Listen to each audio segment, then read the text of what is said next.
Hello everyone, I am Aradhana. Welcome to my channel. आज जो हम टॉपिक पढ़ने वाले हैं उस टॉपिक का नाम है आपका मैकेंजी 7S फ्रेमवर्क मॉडल। ये जो टॉपिक है बेसिकली इसमें 7S इसलिए गिवन है क्योंकि इस मॉडल में 7 एलिमेंट्स गिवन है, उसी पे ये पूरा मॉडल आपका डिपेंड करता है। ठीक है।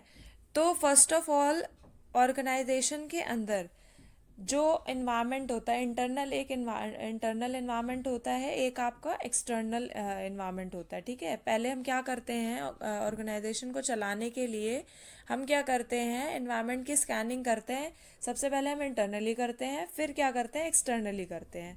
ठीक है। उसके बाद हम क्या करते हैं, स्ट्रैटेजी फॉर्मुलेशन करते हैं। स्ट्रैटेजी फॉर्मुलेशन के बाद जो हमने स्ट्रैटेजी बनाई है उसको हम इम्प्लीमेंट करते हैं, और जब हम इम्प्लीमेंट करते हैं तो हमें कुछ प्रॉब्लम्स आती हैं। ठीक है। तो जो ये 7 एलिमेंट्स हैं वो उन प्रॉब्लम को कैसे हम सॉल्व कर सकते हैं वो बताता है। ये जो 7 एलिमेंट्स आगे मैं पढ़ाऊँगी आपको। ठीक है। तो बेसिकली यही लिखा हुआ है आपका कि यूज फॉर इंटरनल एनालिसिस। जैसे आप सॉर्ट एनालिसिस करते हैं ना ऑर्गेनाइजेशन में, स्ट्रेंथ जानते हैं आप, वीकनेस जानते हैं ऑर्गेनाइजेशन की। ठीक है। थ्रेट क्या अपॉर्चुनिटीज़ हैं, वैसे ही ये भी है मैकेंजी 7S फ्रेमवर्क मॉडल। और ये जो मॉडल है आपका, वो आपका दिया था, डेवलप किसने किया था, रॉबर्ट और वाटरमैन ने किया था। ठीक है।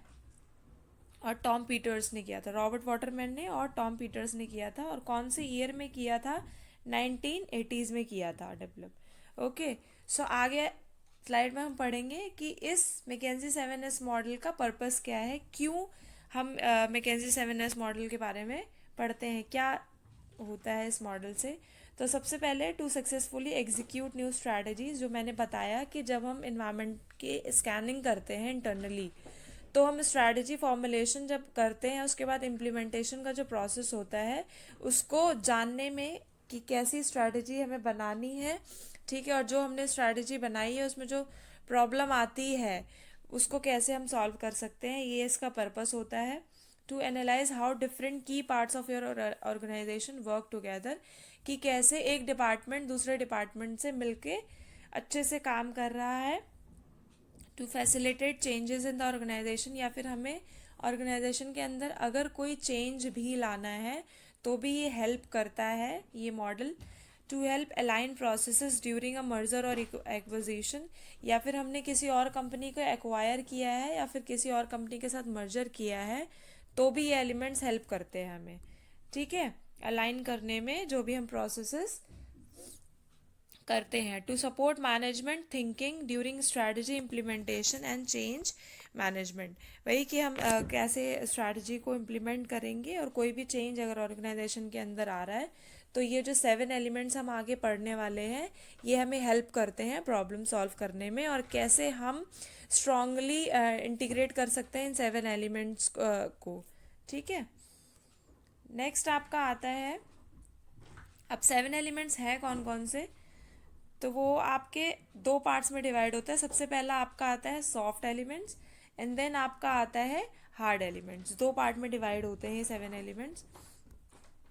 ठीक है। अब जो मॉडल है आपका वो कुछ इस तरह से दिखता है। इसमें ये 7 आप देख रहे होंगे, इसीलिए इसको बार बार मैं 7 एलिमेंट्स बोल रही हूँ।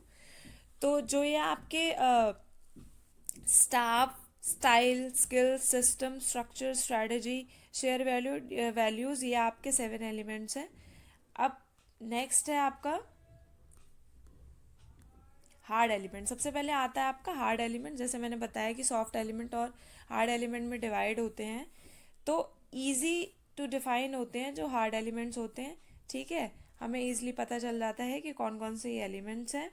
उसके बाद management can directly influence them, इसको जो भी मैनेजमेंट है, टॉप मैनेजमेंट जो है वो ईजिली जो है इन्फ्लुएंस कर सकती है। कौन कौन से होते हैं ये, दीज आर, फर्स्ट आपका आता है स्ट्रैटेजी। ठीक है। नेक्स्ट आपका आता है स्ट्रक्चर। उसके बाद नेक्स्ट आपका आता है सिस्टम्स। तो ये तीन आपके होते हैं हार्ड एलिमेंट्स। अब आपका आता है सबसे पहला स्ट्रैटेजी। स्ट्रैटेजी का मतलब क्या होता है, स्ट्रैटेजी मीन्स कि आपकी ऑर्गेनाइजेशन का क्या विजन है, क्या मिशन है।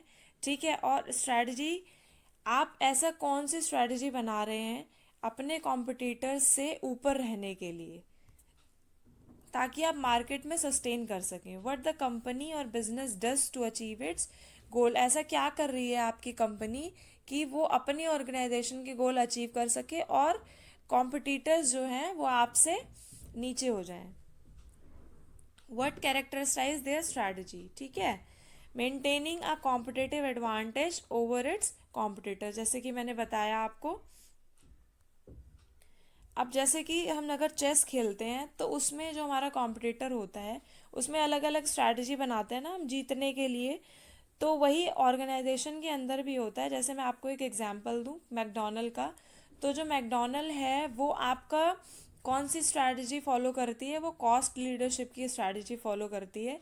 वो क्या करती है, अपने कॉम्पिटिटर से लो प्राइस पे, ठीक है, हर प्रोडक्ट देती है और वो हर साइज में आपका किसी भी साइज में अवेलेबल करा दिया उन्होंने और एक अच्छे प्राइस पे, ठीक है, ताकि जो आपके कॉम्पिटिटर्स हैं उससे आपकी एज ऊपर हो सके। यही ऑर्गेनाइजेशन की स्ट्रैटेजी होती है, ठीक है। नेक्स्ट आपका आता है स्ट्रक्चर। स्ट्रक्चर का मतलब होता है कि डिवीजन ऑफ डिपार्टमेंट, कि आपके जो ऑर्गेनाइजेशन है उसमें कितने डिपार्टमेंट्स है, कैसे आपने उसको डिवाइड कर रखा है। दूसरा आता है चेन ऑफ कमांड। इसका मतलब ये होता है कि एक डिपार्टमेंट या ये दूसरा डिपार्टमेंट या सेम डिपार्टमेंट के अंदर कौन सा एम्प्लॉय, ठीक है, किसको आंसर करेगा, हु आंसर टू हुम, कौन सा एम्प्लॉय किसको अकाउंटेबल होगा, ठीक है। इस तरीके से आप डिवाइड कर देते हैं स्ट्रक्चर। आपका जो ऑर्गेनाइजेशन का स्ट्रक्चर है वो फॉर्मल होगा या फिर इनफॉर्मल होगा। इफ़ फॉर्मल तो आपका जो फ्लेक्सिबिलिटी है वो थोड़ी सी कम हो जाएगी, ठीक है, और अगर इनफॉर्मल होगा तो फ्लेक्सिबिलिटी थोड़ी सी ज़्यादा हो जाएगी। एम्प्लॉयज़ लेवल ऑफ अथॉरिटी, यही कि आप किसको अकाउंटेबल होंगे, किस एम्प्लॉय के पास कितनी अथॉरिटी रहेगी, ये आप स्ट्रक्चर में डिवाइड करते हैं, ठीक है, कि आपका फंक्शनल डिपार्टमेंट में कितने एम्प्लॉयज़ हैं, आपके लाइन डिपार्टमेंट, अलग अलग तरीके के स्ट्रक्चर होते हैं। फंक्शनल लेवल हो गया, ठीक है, और लाइन लेवल हो गया, उसके बाद मैट्रिक्स लेवल, बहुत सारे लेवल्स होते हैं। आया अभी कि स्ट्रैटेजी और स्ट्रक्चर ये आपके हार्ड एलिमेंट्स से, ठीक है, ईजिली आप डिफाइन कर सकते हैं इन दोनों चीज़ों को। जैसे कि ये इस तरीके का कुछ स्ट्रक्चर होता है ऑर्गेनाइजेशन के अंदर कि इस एम्प्लॉय के अंदर इतने अकाउंटेबल हैं, ठीक है, इस एम्प्लॉय के अंदर इतने अकाउंटेबल हैं। फर्स्ट में आप देख रहे होंगे कि सबसे टॉप लेवल है, उसके बाद फिर आपका 3 एम्प्लॉयज़, फिर उसके बाद एक एम्प्लॉय के अंदर 2 हैं, फिर एक एम्प्लॉय के अंदर 3 हैं। ऐसे करके आपका इस तरीके से कुछ स्ट्रक्चर बनता है आपका। ओके। नेक्स्ट आपका आता है सिस्टम।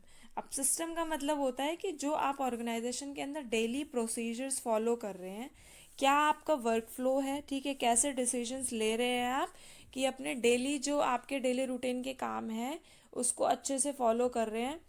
और जो सिस्टम होता है वो बेसिकली आपका इसलिए जो सिस्टम जो आपका एलिमेंट है वो बेसिकली आपका इसलिए भी इम्पॉर्टेंट है कि जैसे आपके जो प्रोडक्शन डिपार्टमेंट हो गए, ठीक है, तो उसमें कॉस्ट कैसे आप मिनिमाइज कर सकते हैं डेली रूटीन को अच्छे से फॉलो करके। Systems are the area of the firm that determines how business is done. वही मैंने बताया कि कैसे आप बिजनेस को कितनी अच्छी तरीके से कर सकते हैं। अगर किसी ऑर्गेनाइजेशन में, ठीक है, किसी डिपार्टमेंट में जो एम्प्लॉयज़ काम कर रहे हैं उनको ट्रेनिंग की रिक्वायरमेंट है या फिर डेवलपमेंट की रिक्वायरमेंट है, तो आप उनको कैसे ट्रेनिंग एंड डेवलपमेंट प्रोवाइड कर रहे हैं डेली बेसिस पे, आप कैसे उनको एनालाइज कर रहे हैं। उनको उसी अगर ट्रेनिंग की नीड है तो रिफ्रेशर कोर्सेज आप उनको प्रोवाइड करवाइए, ठीक है। तो ये होता है आपका सिस्टम। नेक्स्ट आपका है सॉफ्ट स्किल्स। अब ये तीन जो आपने पढ़े, स्ट्रैटेजी, स्ट्रक्चर और सिस्टम, वो आपके हार्ड एलिमेंट्स थे जो कि आपके इजीली आप डिफाइन कर सकते हैं। अब सॉफ्ट एलिमेंट्स जो होते हैं वो आपके थोड़े से harder to describe and identified होते हैं। जैसा कि मैं बता रही हूँ, नाम का थोड़ा सा उल्टा है इसमें, ठीक है। सॉफ्ट जो है वो हार्डर टू डिस्क्राइब होंगे और जो आपके हार्ड एलिमेंट्स हैं वो ईजिली डिफाइन कर सकते हो आप। तो मोर इन्फ्लुएंस्ड बाय कल्चर, ये जो सॉफ्ट स्किल्स होती हैं वो बेसिकली आपकी कल्चर से ज़्यादा इन्फ्लुएंस करती हैं। कौन कौन सी होती हैं ये? दीज आर, स्टाफ हो गया आपका, ठीक है, उसके बाद आपका आ गया स्टाइल, नेक्स्ट आपका आ गया स्किल। और जो आपने 7 एलिमेंट्स पढ़े ना, थ्री इसमें जो शेयर्ड वैल्यूज होता है वो इन तीनों, वो सॉरी, छयों को इंटरकनेक्टेड करके रखता है, ठीक है। तो अब एक एक करके हम तीनों एलिमेंट्स डिटेल में पढ़ेंगे। फर्स्ट आपको आता है स्टाइल। तो स्टाइल में आपने पढ़े होंगे, लीडरशिप स्टाइल पढ़े होंगे, जैसे कि अब स्टाइल का मतलब कि जो टॉप लेवल के मैनेजर्स होते हैं, टॉप लेवल मैनेजमेंट जो होती है वो किस स्टाइल से कंपनी को मैनेज कर रही है, ठीक है। जैसे ये मैंने डायग्राम में शो किया हुआ है, लेजिस्फेयर, डेमोक्रेटिक, अथॉरिटेरियन, ठीक है। तो लेजिस्फेयर का मतलब होता है कि आप एम्प्लॉयज़ को पूरी फ्रीडम दे रहे हो कि वो अपने क्रिएटिव आइडियाज़, ठीक है, थोड़ी ब्रेनस्टॉर्मिंग करके अपने अपना जो क्या बोलते हैं कि अपना जो उनका जानना है कि वो भी इन्वॉल्वमेंट दें ऑर्गेनाइजेशन के अंदर, वो होता है लेजिस्फेयर स्टाइल। डेमोक्रेटिक में क्या कर रहे हैं आप कि थोड़ा सा मतलब पूरा इन्वॉल्व नहीं कर रहे हैं एम्प्लॉयज़ को, बट जो डिसीजन है वो आपका टॉप लेवल मैनेजर ही ले रहा है, बट आप इन्वॉल्व कर रहे हैं एम्प्लॉयज़ को। लेजिस्फेयर में आप पूरी तरीके से एम्प्लॉयज़ पे डिपेंड हो जाते हैं, वो अपने आइडियाज़ शेयर करते हैं, उसके बाद उसमें से जो अच्छे आइडियाज़ होते हैं आप उनको रख लेते हैं। अथॉरिटेरियन में उसमें क्या करते हैं, आपका जो टॉप लेवल का मैनेजर है वो पूरी अथॉरिटी अपने पास रखता है, लोअर लेवल जो मैनेजमेंट होती है उनके पास कोई भी अथॉरिटी नहीं रहती, ठीक है। तो कैसे स्टाइल आप फॉलो कर रहे हैं ये भी, इससे भी फ़र्क पड़ता है ऑर्गेनाइजेशन के अंदर। अब नेक्स्ट आता है आपका स्टाफ। तो स्टाफ कैसा रखना चाहते हैं आप? स्किल्ड स्टाफ रखना चाहते हैं, अनस्किल्ड स्टाफ रखना चाहते हैं, आप कितने स्टाफ रखना चाहते हैं ऑर्गेनाइजेशन के अंदर, कैसा स्टाफ रखना चाहते हैं, ठीक है, ये डिपेंड करता है आपकी ऑर्गेनाइजेशन पे। अब आपने कि ये भी इसमें डिपेंड करता है कि आपने जो एम्प्लॉय रिक्रूट किया है वो कैसा एम्प्लॉय रिक्रूट किया है। आपको एम्प्लॉयज़ को मोटिवेशन देने की ज़रूरत है या नहीं है, ट्रेनिंग देने की ज़रूरत है या फिर कैसी ट्रेनिंग देने की ज़रूरत है, कैसे उनको क्या क्या कोर्सेज प्रोवाइड कर सकते हैं हम अच्छी ट्रेनिंग देने के लिए, ठीक है, कैसे रिवॉर्ड किस एम्प्लॉयज़ को देने हैं उनकी कैपेबिलिटी और कैपेसिटी के हिसाब से। नेक्स्ट आपका आता है